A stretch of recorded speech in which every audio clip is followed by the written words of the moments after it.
Была ли революция в Ливии? Это первый вопрос. Чего хочет Запад? Это второй вопрос. Значит, какие ошибки совершил Муаммар Каддафи? И, наконец, уроки для России, для российской власти. Если подходить строго научных позиций, никакой революции в Ливии не было. Мы знаем классическое определение Владимира Ильича Ленина: верхи, когда не могут, а низы не хотят. Это и есть классическая ситуация революции. Ну, это революционная ситуация. Для революционной ситуации. А я дополняю нашего классика марксизма тем, что ситуация кардинально в мире с тех пор изменилась, поэтому если даже низы не хотят, верхи могут жесточайшим образом расправиться с низами, которые не хотят жить по-старому, и на этом революция, как правило, кончается. Все работает в комплексе. Информационно-психологическая война, война организационным оружием, война на дипломатическом фронте и демонизация любого режима, как бы там люди ни жили, и как бы там правящий режим не устраивал население. Строго научных позиций у Муаммара Каддафи была мощнейшая поддержка. Там была реализована своеобразная модель племенной демократии. Это когда хаос, конфликт социальный и политический переносится на локальный уровень. А на уровне государства там была почти стопроцентная стабильность. Единственная проблема, с которой сталкивался Муаммар Каддафи, это сепаратистские настроения в провинции Бенгази. Но и эту проблему можно было решить через реформы, через диалог, политическими способами. Запад, с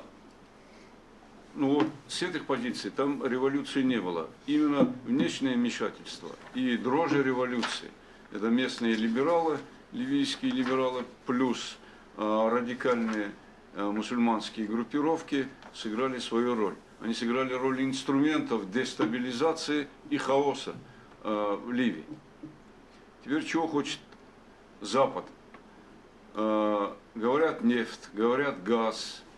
Это тоже имеет место. Но на самом деле Ливия и то, что произошло в Ливии, укладывается в такой глобальный сценарий, который мы в Академии геополитических проблем определяем в терминах демонтажа национальных государств, стратегии демонтажа национальных государств, провоцирования хаоса, управления сторонами конфликта и управления хаосом. То есть есть некая стратегическая установка, которая ни в каких документах не зафиксирована в этих терминах. Но есть масса документов, в том числе и в США, в том числе и европейских структурах, из которых, анализ которых дает нам возможность интерпретировать эти документы именно таким образом. То есть демонтаж национальных государств – это как способ построения нового мирового порядка.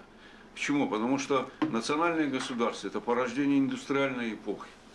В условиях глобализации, в условиях, когда капитал приобрел глобальный характер, транснациональный характер, национальное государство – это серьезная помеха развитию капитала, развитию той формы капитализма, которая утверждается на Западе.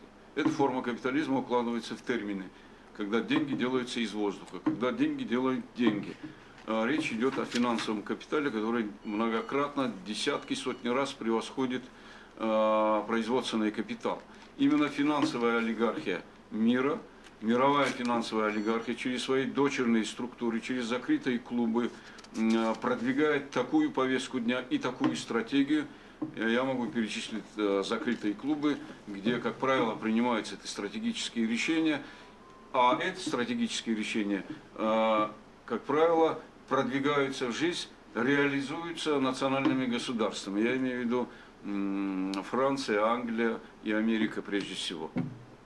Не надо воспринимать решения, которые принял Берлускони или там Саркози или Обама, как личные решения или решения, которые приняты в кабинете министров. Как правило, в кабинете министров и управленческих структурах западных государств очень много людей, которых можно определить в терминах агентура глобализации. Агентура глобалистов. Это термин покойного профессора, доктора политических наук Александра Панарина, заведующей кафедрой МГУ имени Ломоносова. Агентура глобализации, как правило, постоянно сталкивается с национально ориентированными политиками и с национально ориентированными капиталом. Это и в США происходит, это и во Франции, это и в Англии, в Великобритании, и в Канаде. И, как правило, в постоянном конфликте, в режиме диалога этих двух сил в последние десятилетия, особенно после развала Союза, побеждают агентура глобализации, креатура финансового капитала. Поэтому решение по Ливии, при том, что еще 2-3 года назад сам, значит, Каддафи встречался и с Берлускони, и с Саркози, и он считал, что у него все дела в шапке, вернее, все дело как бы в отношениях с Западом решено, он глубоко ошибался. Уроки для России. Это уроки, формулируя в терминах значит, воровского сленга, тюремного сленга: не верь, не плачь, не проси. Не верь Западу, раз, не надо у них просить, ровным счетом, ничего. Вот эта визовая проблема с Евросоюзом, о которой нам постоянно, значит, в средствах массовой информации говорят, собственно, эта проблема касается всего лишь 5% населения России, ну, может быть, от силы 10%. Люди, которые часто ездят в Европу, у которых дети учатся там, ведут бизнес с Европой, но 90% населения эта проблема особо не касается. И, наконец, по внутренней политике.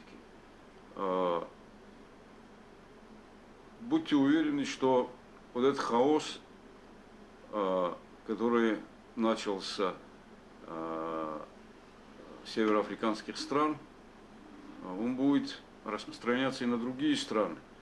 Он уже распространяется. Мы свидетели событий в Сирии.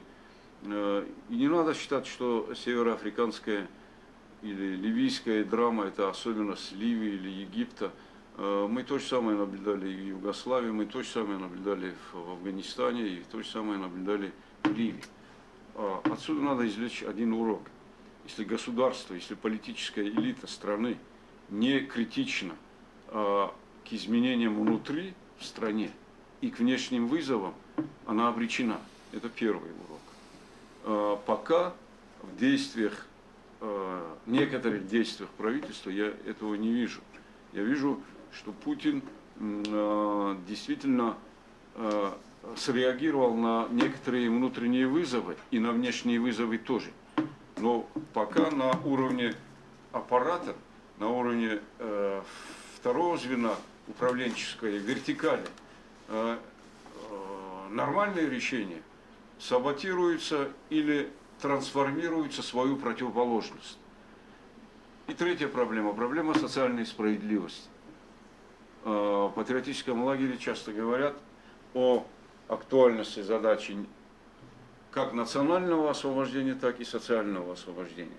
Если власть не прислушается к этим голосам, как правило, голоса патриотов, они вытеснены на периферию общественно-политического дискурса и обсуждения, то проблема может обостряться. Я не говорю о болотно-сахарной оппозиции, либеральной оппозиции, неолиберальной оппозиции. Они представляют от силы 10% населения. Они представляют, может быть, 20-30% населения в Москве, Санкт-Петербурге и в ряде крупных городов. Но есть масса, есть социально-профессиональные группы, достаточно образованные, достаточно продвинутые, интегрированные в систему. Мы этот класс людей, эту группу называем образованная беднота.